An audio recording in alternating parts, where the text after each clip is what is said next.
Almost 100 years ago, Commodore Matthew Perry of the United States Navy introduced the enlightenments of modern science and civilization to the Japanese, then still living in the dark ages of feudalism and ruthless barbarism. He found them followers of fantastic rites and pagan rituals, an arrogant, primitive race firm in the belief they would someday rule the world.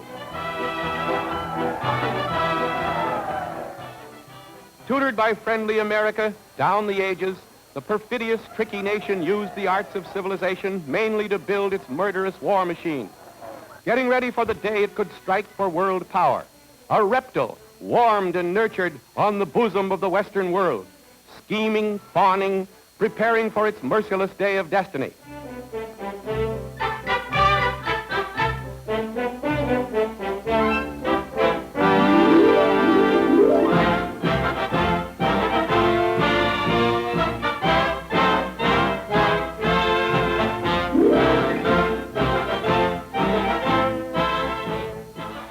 The First World War left Japan rich in mandated islands, and as a Pacific power, she sent delegates to the Washington Conference. Among her delegates was the pompous, unscrupulous Admiral Yamamoto, who recently planned the sneak raid on Pearl Harbor. He vowed that someday he would dictate a peace in the White House. Well, we'll see about that.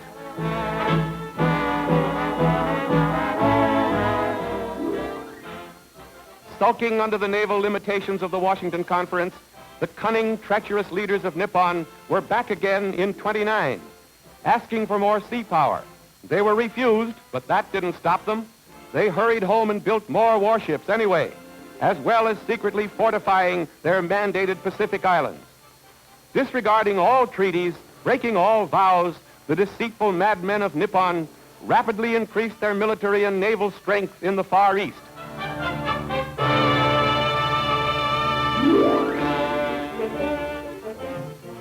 China, the slumbering giant, was figured easy pickings by the cutthroat militarists of Japan.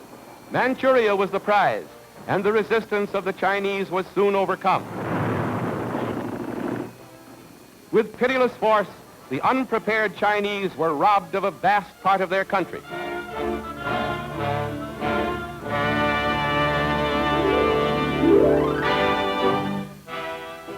Henry Puyi, weak Chinese princeling, was a willing puppet in the hands of the brutal invaders to cloak their banditry in righteousness. His coronation in 1934 was an impressive event. It impressed Henry anyway. Some saw the handwriting on the wall.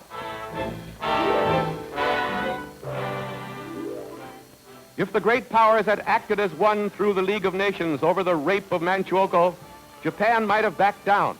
The era of world savagery might have been scotched. As it was, the League mission that toured the battlefields of Manchukuo drew up a lengthy report and let it go at that. Condemnation, but no joint action, failed to swerve the fiendish butchers of Japan from their blood-stained course. Nobody wanted to fight Japan except the unprepared Chinese.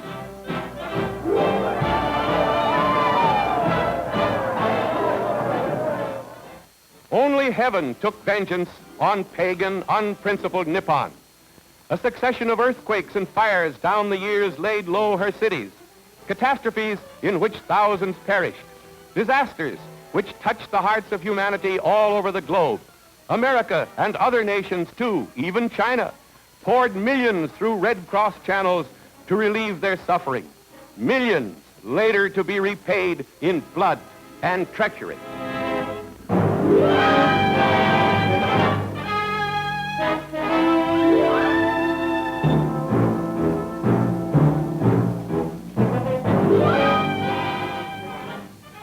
American scrap metal for Japan.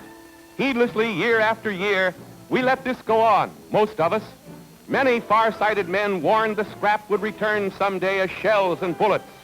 The two-faced Japs bowed in friendly politeness. So sorry, please. But behind the velvet glove was the mailed fist. Behind the polite bow, the jealousy and envy of a nation only a few generations from barbarism. A nation raised to arms, sons of the Black Dragon, followers of the medieval butcher Hideyoshi and his dream of world conquest. Hideyoshi, who became a national hero when he ravaged Korea 3 centuries ago and sent back 38,000 Korean ears and noses pickled in wine. They trained with dummy guns, while the real ones were in the making. Fearful of air raid attacks on their flimsy paper and bamboo cities, the Japanese long have had air raid drills. Vulnerability from the air, Japan's Achilles heel. Someday soon we'll return their visit to Pearl Harbor. That will be the memorable day.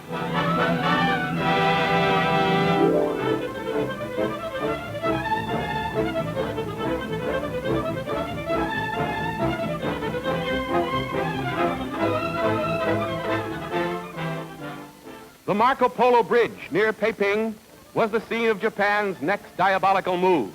An incident during maneuvers brought on an undeclared war on China.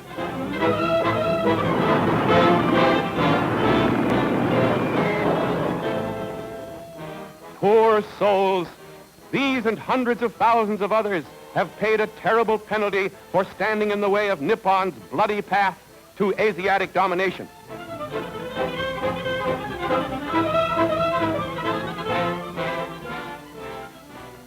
With ruthless slaughter, the merciless invader struck at the innocent civilian and soldier alike. Undeclared war, the scourge of civilization.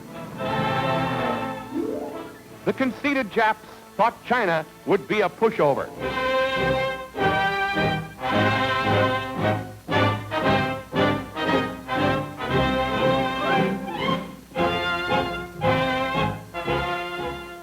General Chiang Kai-shek and his heroic wife have led the Chinese in a valiant fight against their ancient enemy. The China incident that was to be a pushover has dragged on year after year to the glory of China and her brave sons and daughters. Against terrific odds, and with the aid of a few American planes, the Chinese have carried on.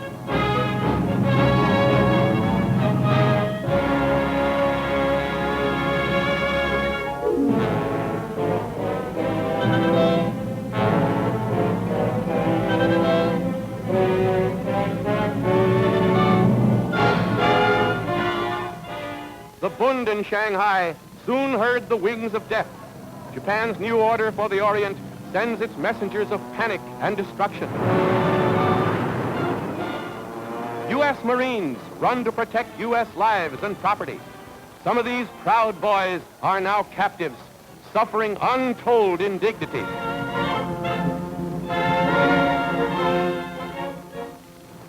Death over Shanghai.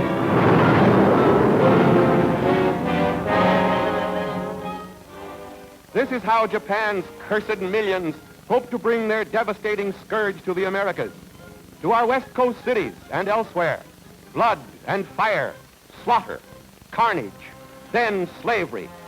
The open door in China slowly closed in the face of Uncle Sam. Many Americans found safety only in flight. Those who stayed were safe only because of such American officials as the commander of our Asiatic fleet, Admiral Yarnell, who stood up to the Japs at every turn. By the thousands, the native Chinese sought safety at the gates of Shanghai's international settlement. They knew the fate in store for them as the inhuman invaders took over other parts of the city. Seething humanity, seeking only escape and food. Escape from the heartless brutality of Nippon's tyrannical war machine. And food. For the love of God, food.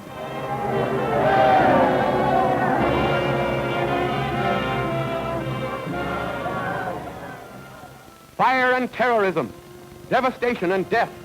The murderous demons of Japan taught the world a new type of frightfulness. War against the innocent, the return of barbarism, a school at which Hitler and his menials studied, as they also plotted against the forces of decency and freedom. Shall scenes like these happen here?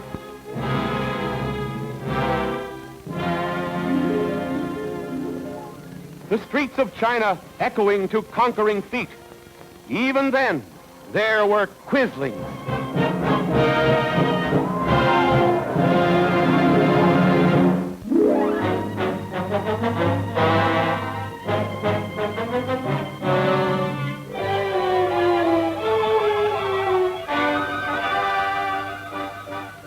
Japan's dream of quick victory in China went for naught. The Chinese could take it and give it.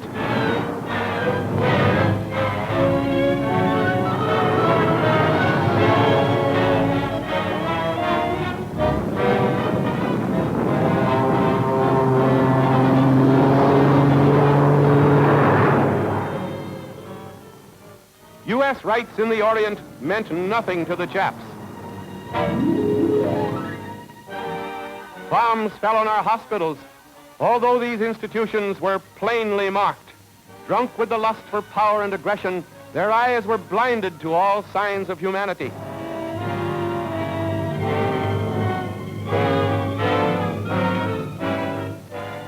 The killers found willing pawns behind whom to cloak their infamous ravaging of China. In Nanking, they set up another puppet government to do their will, headed by a former premier of China, Wang Qingwai.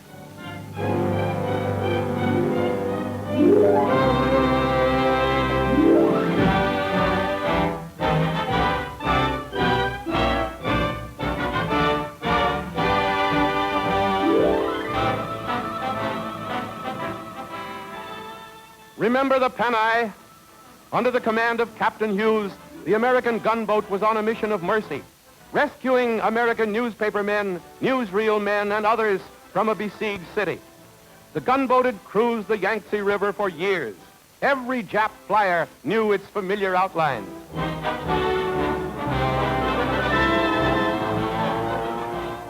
Without warning came the Jap dive bombers.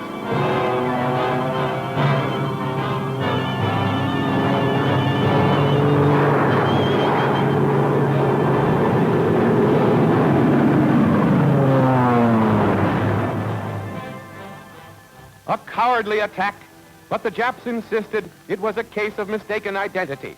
Excuse, please. Actually, it was just another incident in Japan's treacherous course of aggression against the white man in Asia. Men killed, women abused, commerce obstructed, a malicious flouting of the principles of peace and goodwill.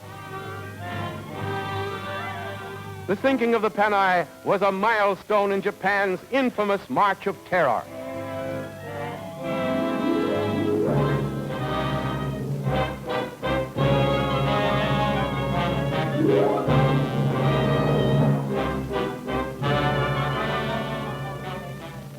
The Burma Road, long the only lifeline of supplies for China's gallant army, has been bombed time and time again by the Japs. Not all of her planes are good, but she has plenty of them.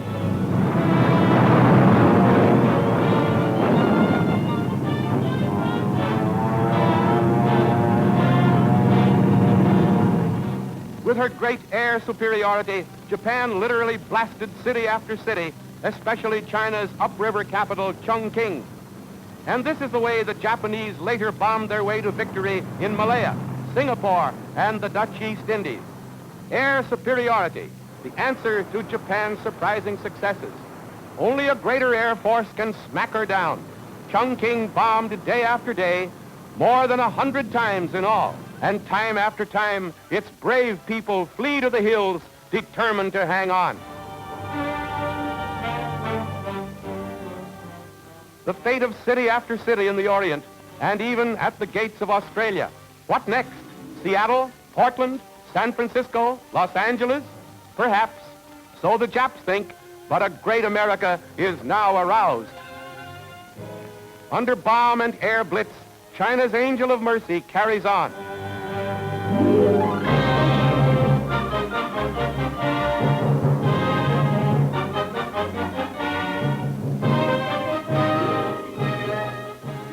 In Berlin, Hitler welcomed Japan to his gang.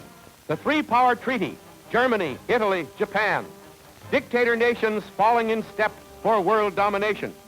And for Japan, the man who signed is the one who later talked peace in Washington as Pearl Harbor was bombed, Kurisu. Later in Moscow, the wily Jap Matsuoka signed a non-aggression pact to keep Russia off Japan's back. They well knew the short bombing range from Vladivostok to Tokyo. Japan thus got a free hand in the Orient. Or did she? We shall see.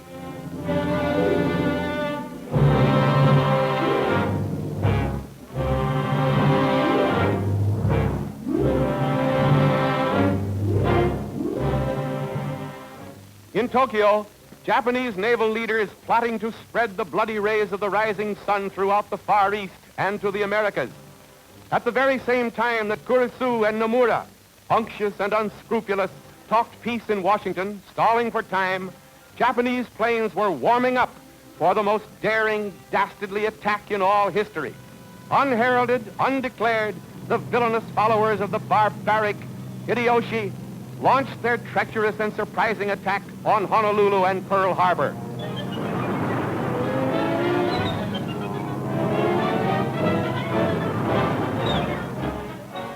Undeclared war on the United States, the crime of the centuries, death and destruction as gratitude for years of peace and helpful friendship, murder of the innocents here and in the Philippines, an attack that aroused all American nations to the menace of Axis world domination.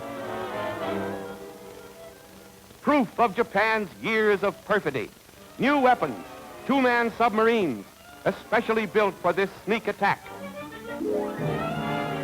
The Japs gained an initial advantage by their surprise assault, but they'll pay and pay, like this one, for their treacherous deeds.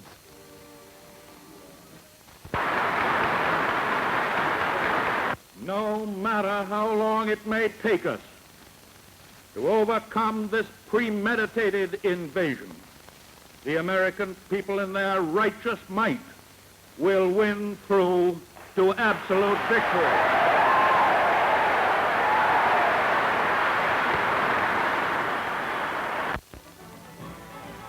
The die is cast. America is at war. Our enemies, Japan, Germany, and Italy, are out in the open. The nation prepares to protect its traditions and its way of life, to guarantee that its children shall not become chattels of an inglorious German-Japanese state. Those who gave their lives that fateful Sunday morning at Pearl Harbor will never be forgotten. Their sacrifice has brought a new unity to us.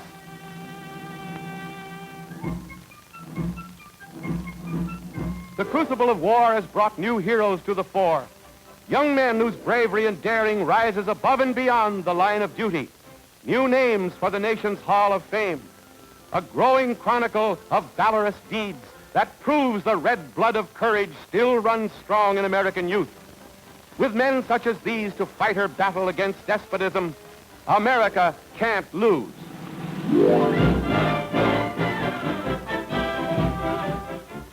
No nation ever had a tougher problem of supply for its forces and its allies. Thousands of ocean miles, countless days to get planes and guns and men to the Far East war zone.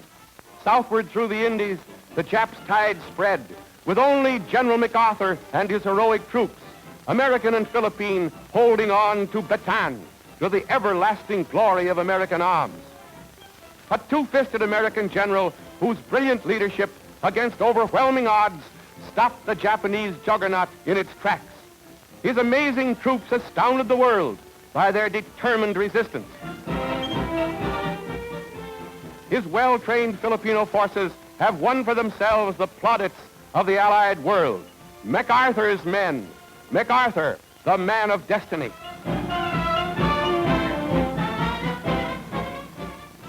The mighty guns of Corregidor speak the only language Nippon's power-seeking fanatics understand.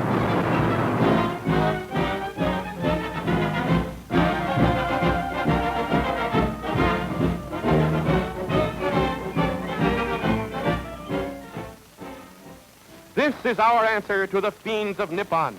Guns and more guns to blast them from the earth. Tanks and more tanks to crush their ungodly lust for domination over the decent nations of the earth.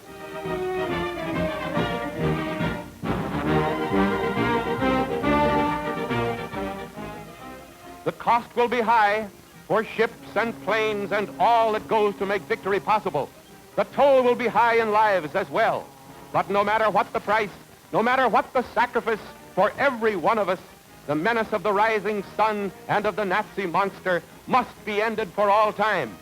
In this critical hour of our nation's destiny, the spirit of Washington bids us pray and work and fight for freedom. With General MacArthur in command, leading the combined forces of freedom, our victory drive in the South Pacific must not stop until Japan itself is overrun and conquered. The way to victory is plain. So wake up, America. We must win or die.